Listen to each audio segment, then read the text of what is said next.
And the next thing I heard was, bah! Oh my God. By the time I look back, alas, it was my camera. I didn't know what to do.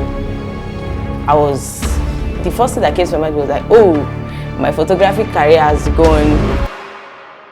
Hi viewers, my name is Grace. I'm the creative director of Surest View Studios. For those that have subscribed to my channel, thank you very much. And for those that are yet to subscribe, please click on the subscription button. Thank you. So today I'm going to be talking about the birth of Surest View Part 2. Yes, I love photography. I have a great passion for photography. It has always been my signature. I've always believed that passion is what drives you to do the impossibilities. The passion was birthed by the help of the Holy Spirit, my sole motivator. I've learned to thrive in whatsoever I am called to do. For me, photography is a way of life. I love to use my photography skill to bring about a great Nigeria. I'm persuaded that I'm an agent of change to my generation and my country, Nigeria as a whole, and even to the world at large. With this skill in my hand, I believe the economy will gradually improve. I have gained mastery in the latest photo editing software, such as Photoshop, Lightroom, and so on. Now, I have vision. The vision for Surest View Studios is we aim at being the best photo studio in the country in the next 5 years with the level of creativity we will bring into the world of photography by creating a standard and setting a pace of moderacy, godliness, and morality, and also expand and grow digital media production and final photography services. Yeah, I would like to say this before I continue. I'm first a Christian, then a business woman.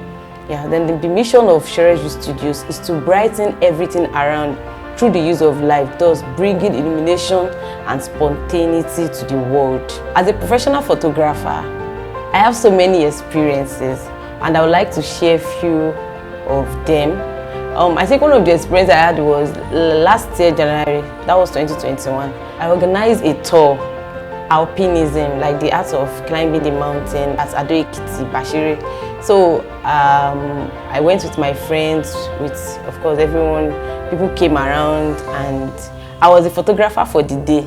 So I was with my DSLR camera, so I started shooting, snapping as we were climbing the mountain. It was fun, and towards the ending of the whole adventure, I gave my camera to someone to hold it for me, and the next thing I heard was, bah!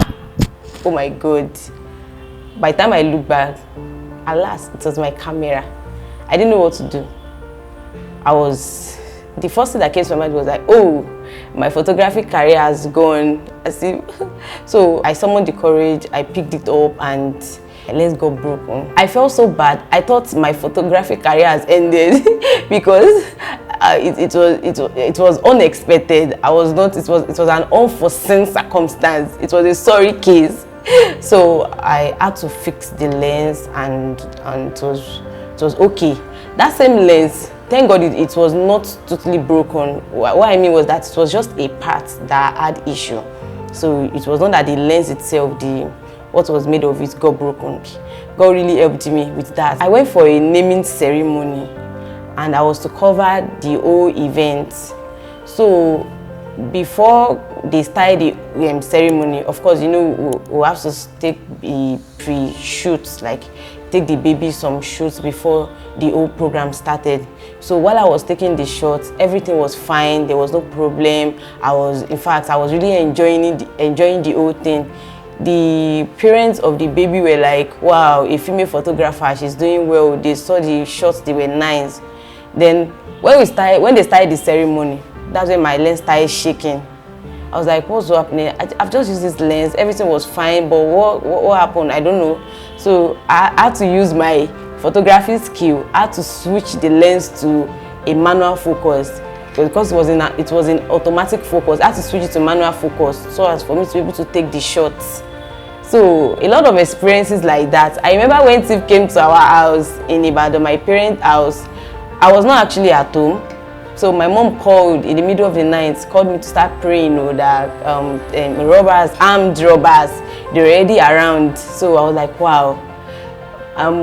To cut the long story short, when I got back home, the first thing that came to my mind was to take a shot, because the armed robbers removed the burglar, they removed a lot of things. Thank God they were not able to enter, because of course, shout out to my mom. She's a very prayerful woman. She was screaming on the top of her voice, screaming and shouting, so the thief went to other places. They could not enter into the house. But I realized that after I got home, I saw that she was fine. Okay, nothing. They were not able to penetrate, but they were able to remove some stuffs in the house, like removing the burglar and all those things.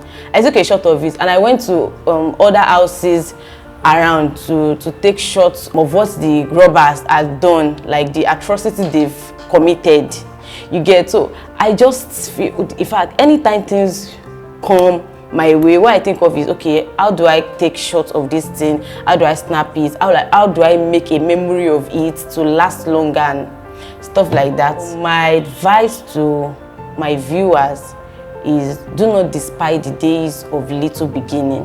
Yes, do not despise the days of little beginning. Whatsoever your hand findeth to do, do it with all thy mind, and look for what I've said it in my in part 1. Like, look for what interests you. Look for what gives you passion. For those that have subscribed, thank you so much. Peace out. Thank you. Bye.